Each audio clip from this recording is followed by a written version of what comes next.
Bonjour à tous, c'est Pauline. Pour la Minute Angélique de cette semaine, comme je vous l'avais annoncé, je vais continuer sur mes plusieurs volets autour de la force de la lumière et les ténèbres. Dans cette vidéo, j'aimerais juste remettre un petit peu au clair certaines choses, parce que je me suis rendu compte que dans mes échanges avec plusieurs de mes clients, ils avaient une idée peut-être, je pourrais dire, mal informée de ce que sont les ténèbres et surtout des personnes qui travaillent avec les ténèbres. Comme je vous l'ai dit, les ténèbres ou la lumière, ce sont juste deux forces différentes qui ne demandent pas les mêmes choses, pas les mêmes sacrifices et qui n'ont pas le même coût. Mais que quelqu'un soit dans la lumière ou dans les ténèbres, parfois vous ne pouvez pas en juger. La capacité de don peut être la même, le travail effectué peut être le même. La seule différence est avec qui est-ce que vous souhaitez travailler et avec qui le thérapeute, l'énergéticien, le magnétiseur, le médium qui vous prend en consultation travaille, même vos amis, vos proches, c'est tout. Alors, quelqu'un qui travaille dans la lumière sera normalement bien sûr lumineux, bienveillant, dans l'amour inconditionnel, le pardon, mais ça ne sera pas une personne parfaite non plus, c'est une personne avec des défauts, comme une personne qui travaille avec les ténèbres. Alors, aura un peu plus de mal à être dans les notions d'amour et de bienveillance bien sûr, parce que c'est pas ce que l'on prône dans les ténèbres et c'est pas ce que l'on demande non plus pour les rejoindre, mais ça ne sera pas quelqu'un qui au premier abord vous paraîtra malveillant, c'est juste quelqu'un de normal, mais qui décide de prôner plutôt sa propre individualité. Dans les ténèbres, on vous dit que pour réussir, pour être le meilleur, il faut s'en sortir tout seul, être seul. Et il n'y a que ça qui fonctionne.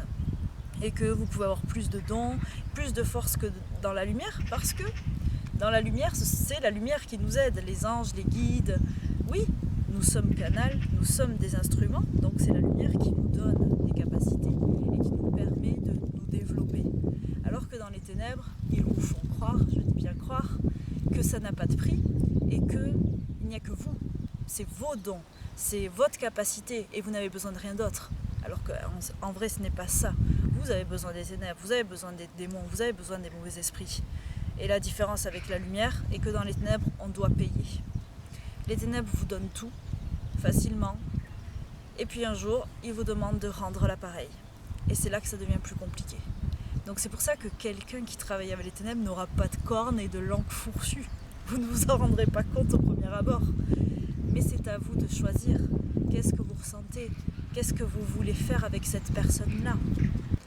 Donc, comme je vous le disais, soyez vigilants, écoutez votre intuition, mais surtout ne pensez pas que quelqu'un qui travaille avec les ténèbres est forcément maléfique. Il ne ressemblera pas à un démon.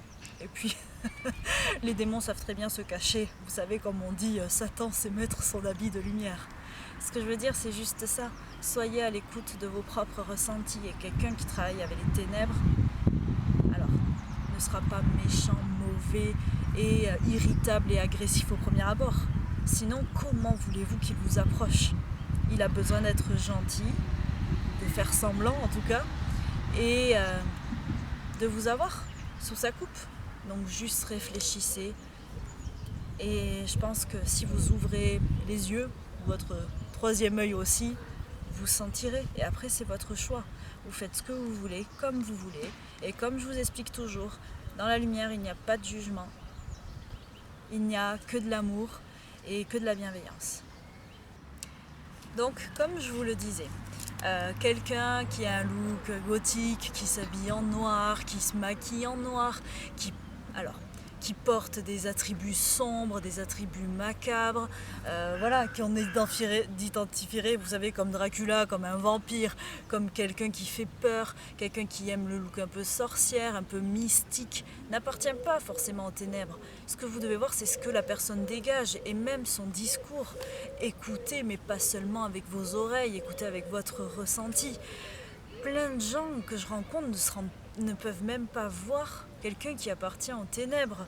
Mais j'ai envie de dire, c'est pas l'habit qui fait le moine, comme je vous l'ai dit. C'est vraiment, si quelqu'un a un style macabre parce qu'il aime ça, ça ne veut pas dire qu'il est dans les ténèbres ou ni dans la lumière. Ce n'est pas ainsi. Et quelqu'un qui s'habille en blanc et en licorne ne fait pas forcément non plus que de la lumière. Il faut que vous puissiez ouvrir les yeux. Quelle est cette personne? Comment elle est? Et comme vous vous permettez aussi parfois de devoir être gentil avec quelqu'un parce que vous attendez quelque chose de cette personne-là, face à l'autorité, face à vos parents, j'en sais rien. Mais dites-vous que quelqu'un qui travaille dans les ténèbres, il est malin. C'est pas quelqu'un de bête, c'est quelqu'un qui a besoin de manipuler les autres. Et cette personne-là paraîtra gentille, paraîtra bienveillante, ne voudra que votre bien.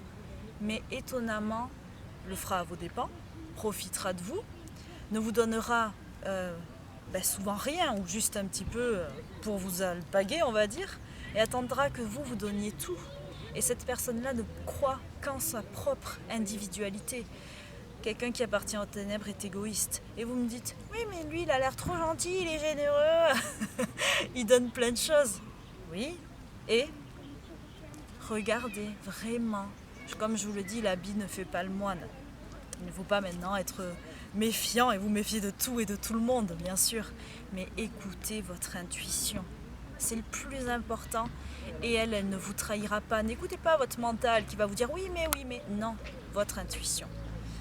Je vous fais confiance, en tout cas. Soyez lumineux, demandez à être guidé, que vos anges soient là, qu'ils vous aident et qu'ils vous accompagnent.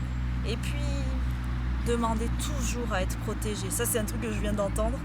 Quand vous allez voir un thérapeute, un médium, un énergéticien, un magnétiseur, tout le monde, demandez à être protégé par la lumière et que ce que l'on vous donne, ce que vous allez recevoir ne soit bon que pour vous. Qui que vous alliez voir, même si c'est un ami.